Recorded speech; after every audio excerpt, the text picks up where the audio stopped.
Welcome to the house tour. This is it. This is the house tour, the house plant tour, and I'm so thankful y'all are here. I'm so glad that you came to my channel where I talk about plants and plants in LECA. I currently have about 120 to 130 plants in LECA and cannot wait to show you the space that they're in, which ones have thrived, which ones are just okay. And so let's get started.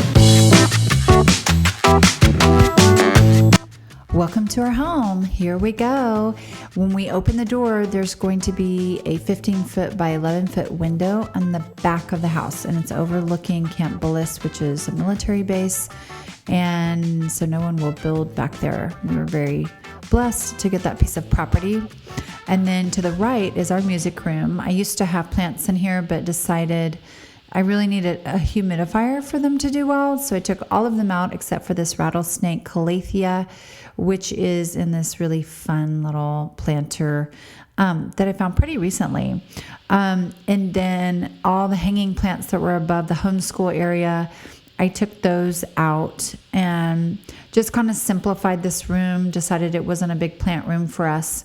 But if you look across the way, there's the dining area, and that's where my major plants start. And I have my Ficus lyrata on the left side and a Japanese Aurelia down inside of the basket covering the LECA. I apologize for the lighting issues. Behind the basket, now underneath these heavier plants, I like to have rolling wheels so I can rotate them really easily and work with them really, really easily. That's a camouflage Japanese Aurelia. And then behind there is a little light. It's just a little light fixture, and I stuck a plant light in there just to kind of, add a little extra lighting. Ficus really like a lot of light, and this one will not get too much light. It's until the afternoon, and even the afternoon sun, it comes through the window. It's around the corner a little bit. So I just like to have some provisional lighting. This bottom is all new leaves. The top is the original plant that's still kind of hanging on. I tempted to just chop it off and start over. And then here's another Ficus lyrata. I keep working with them and raising them and trying to get it right with the ficus. So then next to the ficus, we're going to have a little arrangement. There's a little starfish sansevieria and another ficus rubber tree. This one, it's not the taniki. I'll find the name and put it on there. If the leaf is curled like that, it needs a little more magnesium. So I just need to spray the underside of the leaves with some Epsom salt spray. This is a philodendron moonlight, and it is a newer hybrid. It's just like the Prince of Orange, but it grows a lime green leaf out the middle, and then the leaf turns to a darker green. I think these are so cute. In the corner, there's a Ficus Audrey, again on wheels, again in a tall basket. I nested a pothos down in here that just loves its home. And then there's a light down in the basket. And I just used the plastic, the nursery pot that it came in. Just got all the dirt off, filled it with LECA.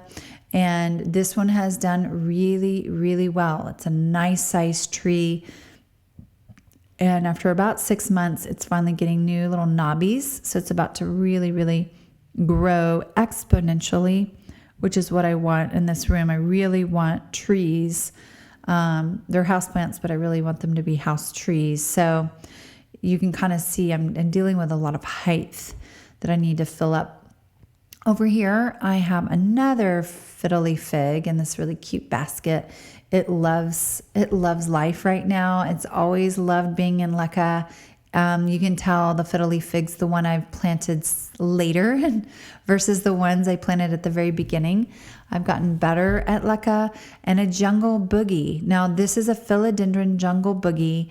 I absolutely love those luscious leaves. They're just gorgeous. And then I need to start staking this one. It's starting to grow up and need to be staked. You can see just the growth is extremely vigorous. All I have to do is mist the top of this one twice a week, and it will do wonders for me. And then in the middle of this table, this is my dining table, I like to just occasionally move little plants that I'm growing around and line them up here. So I have the little moonlight, the philodendron, and then there's some Hoyas, another rattlesnake calathea, a Rhaphodora tetrasperma, and another Hoya. So those are just kind of small plants. I tried to match the pot colors and line them up, and just that's how I decorate. So is with the plants. So here's the homeschool bookcase, and on the top I have an emerald red philodendron. It has just done phenomenally for me, but I keep having to give it stakes and bigger pots because it's a pretty aggressive grower.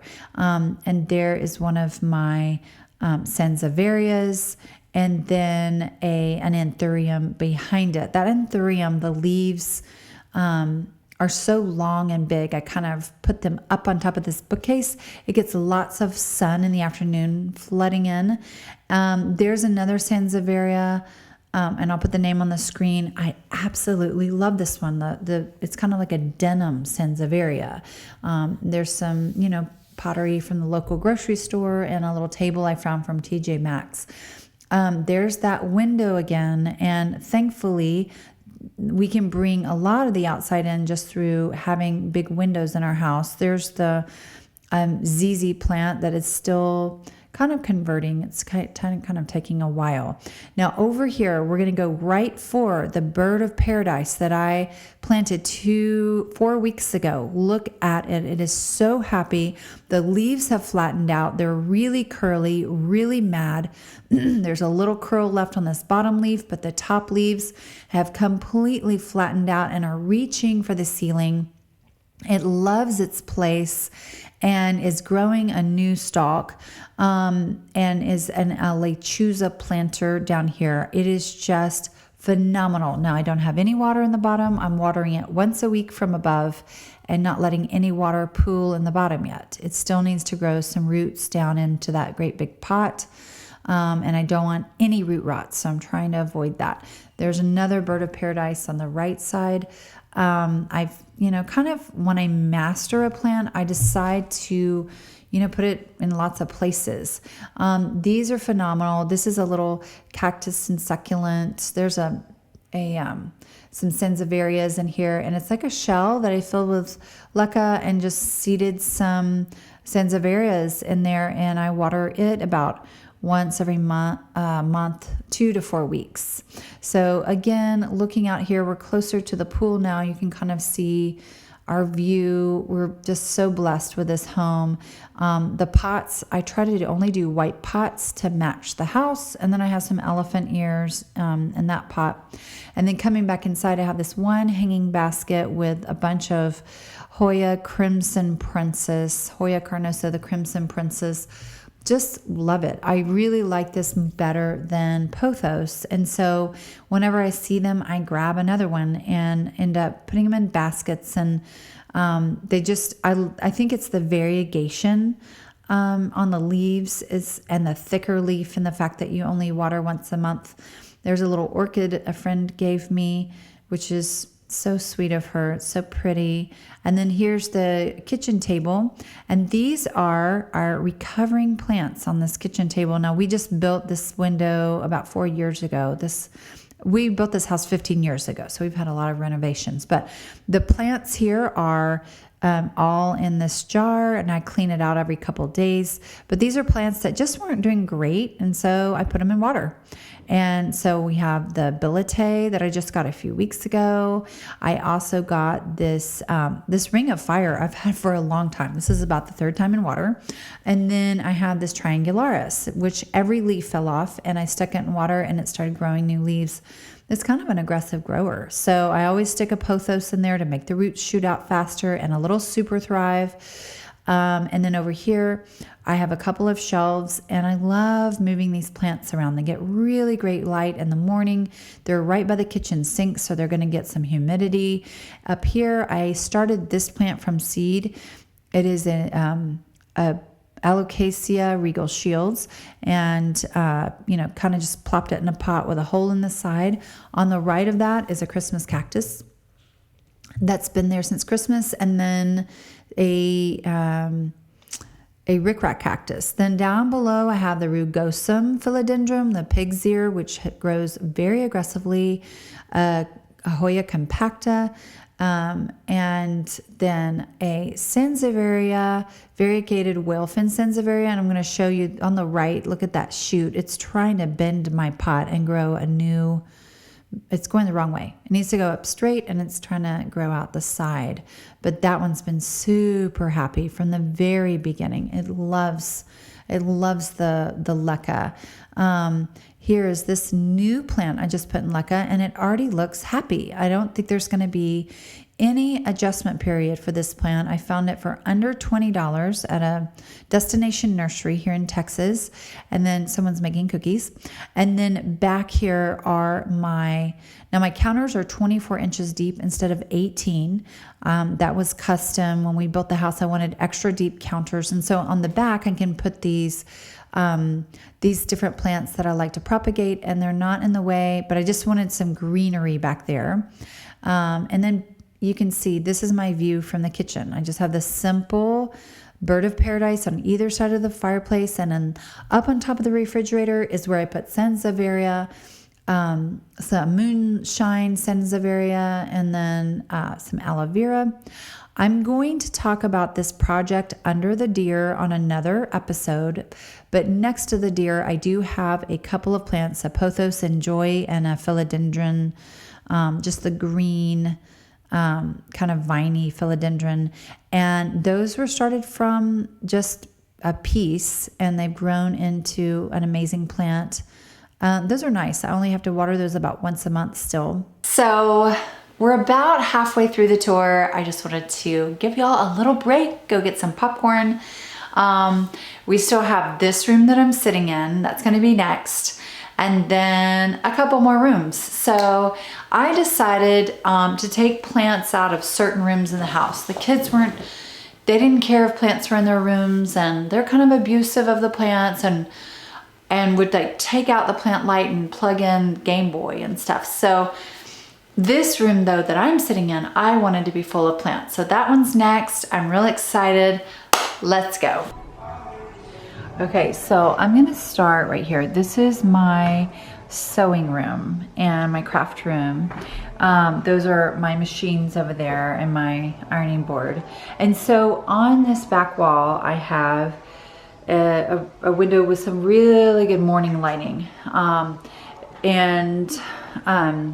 This is, an anthurium I've kind of put in a little container. There is little Kitty. He has found my new desk area. This is the variegated Alboborsigiana, and then my hummingbird feeder right outside the window. And then this is the Monstera Peru. It's hard because I'm going to move it out of the window because the lighting is really bad. So this is my Borsigiana, and it's done really well. What's really exciting are these really long aerial roots coming off of the Borsigiana. It's really exciting. The Peru, and then the Mayoi, which is in a lot of my videos.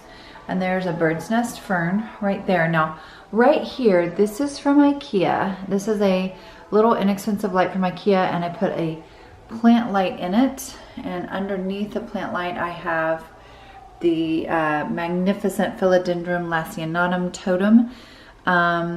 It was quite small, and now it's gotten bigger. Then here I have my quite dusty jewel orchid.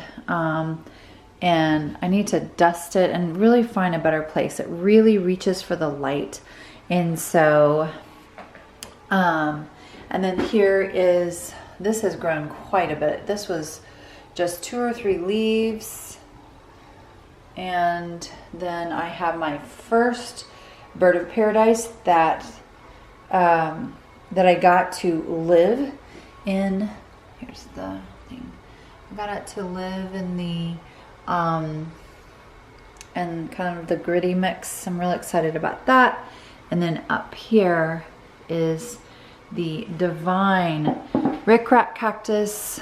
And I'm gonna get up in here because look at all of the new growth on top. Now, if you see a lot of dust, we just had the house painted, but look at that growth. It's amazing. Then I'm gonna come over here and there is the, wow, it's gotten really long, but the compacta, the Hoya compacta.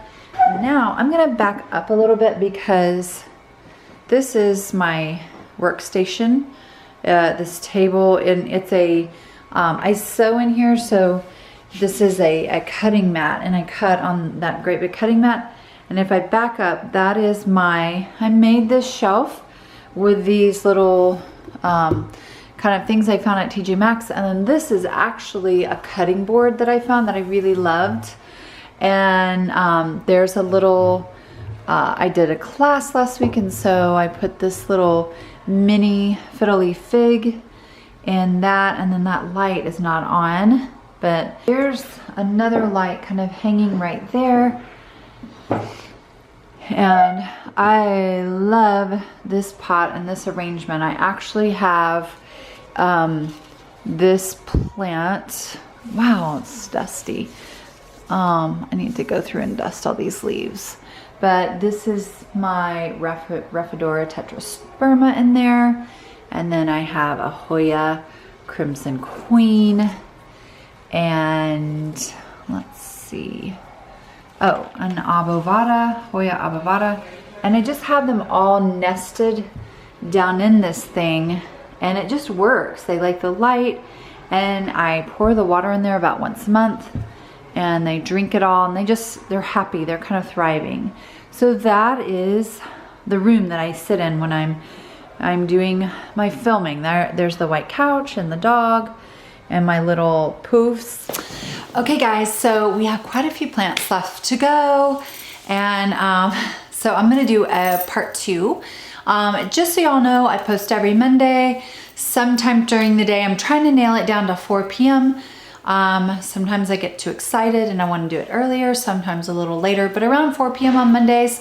And then if I do a bonus video, it's usually on Thursdays. There's several bonus videos I would like to kind of accomplish and hammer out. If there are any questions you had about the houseplant tour so far, make sure you put them down below in the comments and I will answer that.